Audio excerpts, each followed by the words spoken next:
G'day YouTube, welcome back to another weekly workshop walkthrough video. This is week 31. It's been a freezing cold and wet week over here at Bargee Marine HQ, but hey, that hasn't stopped us. We've just got on with the job. And you didn't think because it was cold we were going to skip out on a weekly workshop walkthrough video, did you? Not a bloody chance. We've had so much on. I'm sure you're going to be keen to check it out.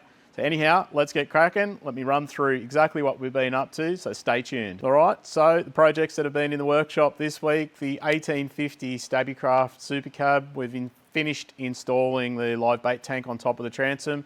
We've shipped it off to the fabricators now, and he's there making up some structure and some bracketry so that we can mount a drawer fridge and a pie warmer.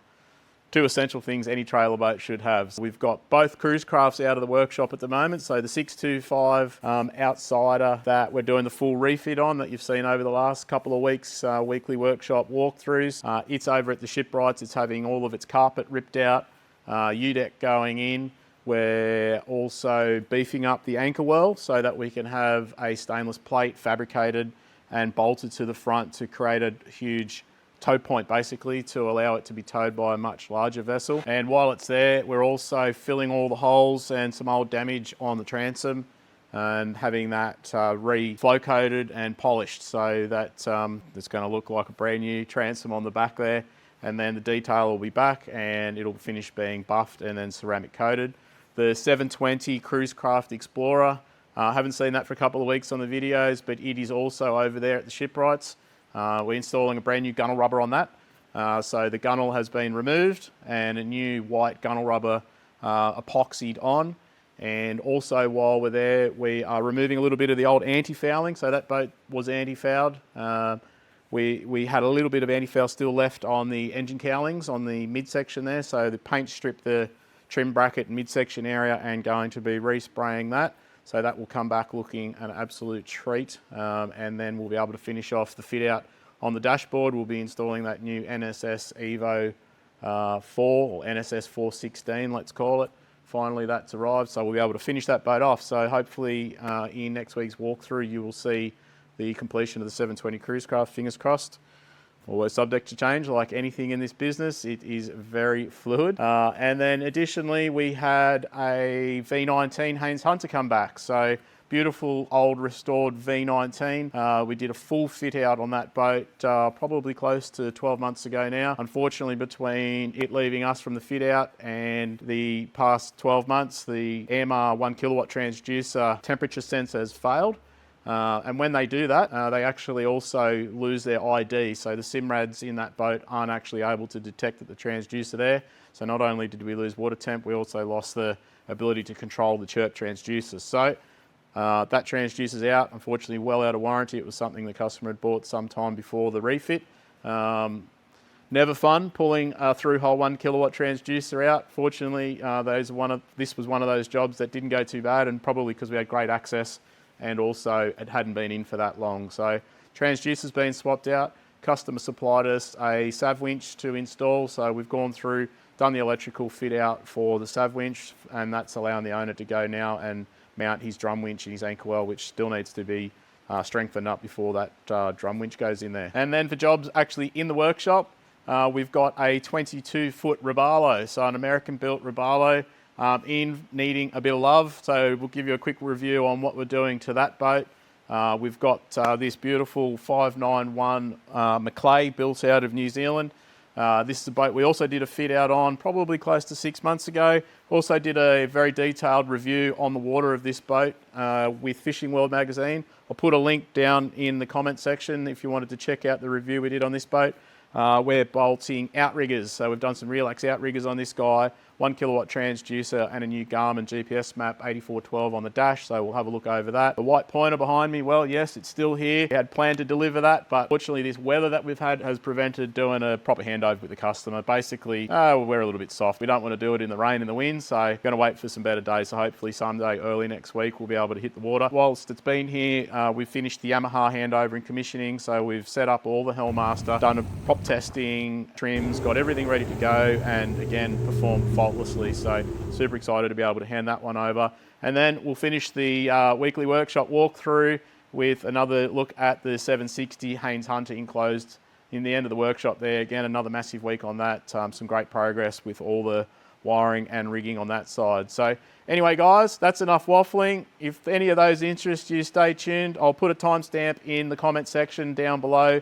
So if there's a boat in particular that you're interested in, you can fast forward and skip through to that. Otherwise, stay tuned. Enjoy the rest of the video. First cab off the rank is this Rabalo 227 bow rider, in for some upgrades and a little bit of love. Tied in a few areas, such as on the transom, broken trim tab rams. So we're going to be putting some new trim tab rams on there. You can notice the gel coat's very flat as well, very weathered. Lives in a boat stand, cops a lot of sun.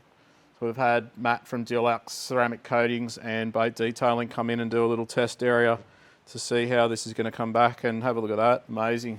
So no doubt once this boat gets a good buff and then a ceramic coating, it's going to go a long way towards preventing that UV damage for a longer period of time than just traditional wax will do. Customer complained that the bilge pump wasn't working in this boat. To right, it wasn't working. This big 2,200 gallon per hour pump is seized solid, and even the float switch is not working. So I've done a continuity test across that. That switch doesn't work. This motor's completely burnt out. So we've got one of these on order. Always a lovely place to be working inside these bilges. And we'll be whacking a new bilge pump on it. Let's climb aboard and see what else we're getting up to. Typical for these smaller American craft, they have a lot of systems on board. Sometimes more than you see in 40 footers. Like most, lots and lots of love needed in all of these areas. Batteries are both, they're just on 3 years old and have both failed. One's got an open cell and the other one won't accept the charge. So we're putting some new batteries in this boat. Battery isolator here is just a 2-pole isolator. The handle is slipping, so we ordered a new one of those as well. You can see here, this is what it looks like behind the back of the isolator panel. So yep, that as well as that bilge pump going down into that area is what we're going to be doing down the transom.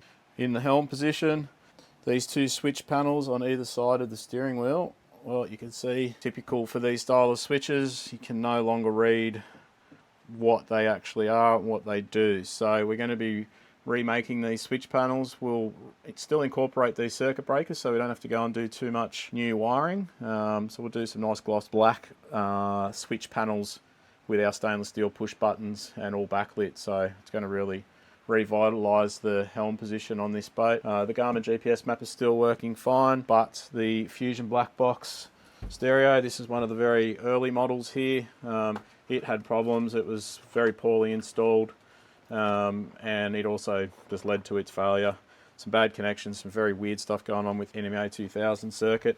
Anyhow, we've got a new one of those on order. It's going to be relocated. It was inside the head in here. Yes, this boat has a head. It was just jammed in there.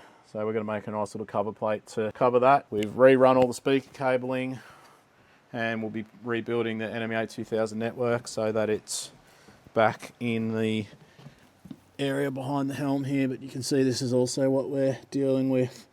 We're not going to be doing a full rewire on this boat at all. We're just going to tidy up the wiring behind the switch panel, but you could definitely do with some extra love moving forward. Next up is this near new 591 McClay Sportsman. As I mentioned in my intro, we did a full fit out on this boat. In for some more upgrades. Let's climb aboard and check it out. On the transom, we've installed a brand new MR TM275 1 kilowatt transducer. That is a high, wide, chirp and a low. So it's a dual frequency 1 kilowatt transducer. It's in addition to the Garmin GT51 transom mount transducer, which we installed originally when we did the very first fit out. So the owner of this boat's getting more and more into his game fishing now. Wants to be able to read deeper and possibly get in doing a bit of deep dropping. That is the transducer that you want for that job. Stepping aboard, driving that 1 kilowatt MR transducer is this brand new Garmin 8412 GPS map screen, and that will be networked to the existing 12-inch Garmin 1253. So you can see very little aesthetically different between those two models. The difference being the 8412 is able to drive a dual frequency 1 kilowatt transducer, whereas its sister model, the 1253 here, can only drive a single frequency 1 kilowatt transducer. These guys also have a 12-pin transducer plug and an 8-pin transducer plug. This guy here, just a single 12. These have built-in charts, these don't. This has slightly higher resolution than that. So anyhow, we get asked that a lot, so now you know. So anyhow, we've got this bolted down. We just need to rig it up, run the transducer cable up, power cable networking, and then this job will be ready to hit the water. On the side of the cab, we've installed a pair of Relax Reef 550 wishbone bases. They fit pretty well, all things considered. They often give us a lot of trouble with angles and surfaces that aren't flat, but yeah, no issues this time around. We're just waiting for the poles to turn up. These are going to have a set of 18-foot carbon fibre poles, unfortunately out of stock this week, but hopefully very early next week we see those arrive. Wishbones are a very, very simple base when it comes to deploying your outriggers. Locks them in, get the angles all set right so that we get the maximum angle on the spread and width in the spread, and make sure those lures find some clear water. We've still got to put the retainers in there. We're just waiting for the poles to turn up to make sure that we get that stowed angle right. Yeah, good bases, very simple, been around a very long time, that design, just strong and simple to use. All right, last but not least, for this week's video, we jump back in the 760 Haines Hunter. Let's check it out. Looking firstly at the helm, we've installed all the multifunction displays and the sounders, binnacles, ignition keys, controllers in the dash. So we've had the cutouts done for these for a while. Here's the 295 Furuno fish finder sounder. This next to it is the brand new Furuno TZT XL 16. In my opinion, probably one of the better MFD updates that Furuno have delivered, due to the fact that you can have time zero charts on that screen and update them in real time with an onboard internet connection. So very cool feature. I'll show you more of that in coming weeks and months. We've got the Mercury vessel view screen under there. That's going to do the engine displays. We've got the Furuno autopilot controller in as well. And then over here, got the controller for a remote controller there as well for the Furunos. Got the Mercury dual binnacle, also connected to the Stabicraft system, and then of course the ignition keys and kill switch. So starting to come together at the helm of the big Haines. So we've also installed the Hella nav lights. That's my standard go-to for lighting. We get very, very few warranties or failures. You can see here, there's the other nav light. Over on the front of the deck there, we've installed the Furuno external GPS puck. Now moving down the transom, that's all the wiring harness coming down from the batteries and the isolators. Check how much wire goes into a reef, or fit out like this rather. We have completed the installation now of the house battery bank. So this is the lead acid house battery bank. In this cavity we've managed to squeeze 2 batteries, a 240 volt charger, all the appropriate fusing for that charger. We've got a circuit breaker there for the main house system, a fuse there for the float switch, so that's 24-hour power supply to the bilge pump.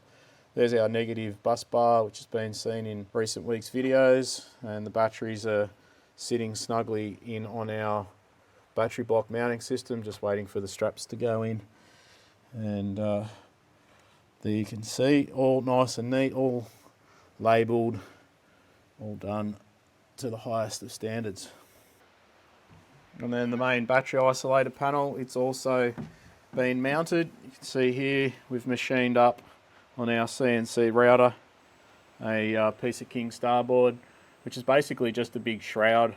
It makes these Aegis remote battery switches more of a flush mount install, and all this cabling, all this heavy current cabling, this all still needs to be terminated off. That's all going to be going back up into these battery isolators, these remote battery switches. So the purpose of this is basically just to hide all that cabling. So this cabling is still going to be as neat as you can get it behind there, but the owner preferred to not see it when he opened this door and to see a nice, simple battery isolation panel, which is what we've created there. It's sort of boxed in as well, so it's all fully protected down here through the side and screwed off to this piece of plywood that they glass into the boat.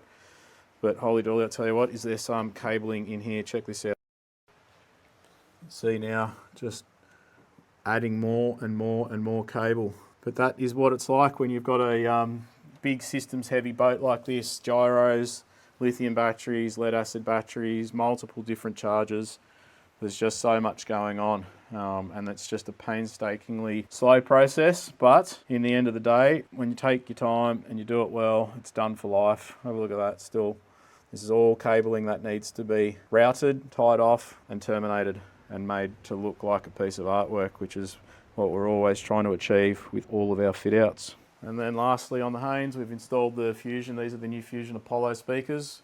Got 4 of those, 1 in the port and starboard side of the hard top, and then 2 down here in the side panels inside the cab. So we're going to get a great sound out of those.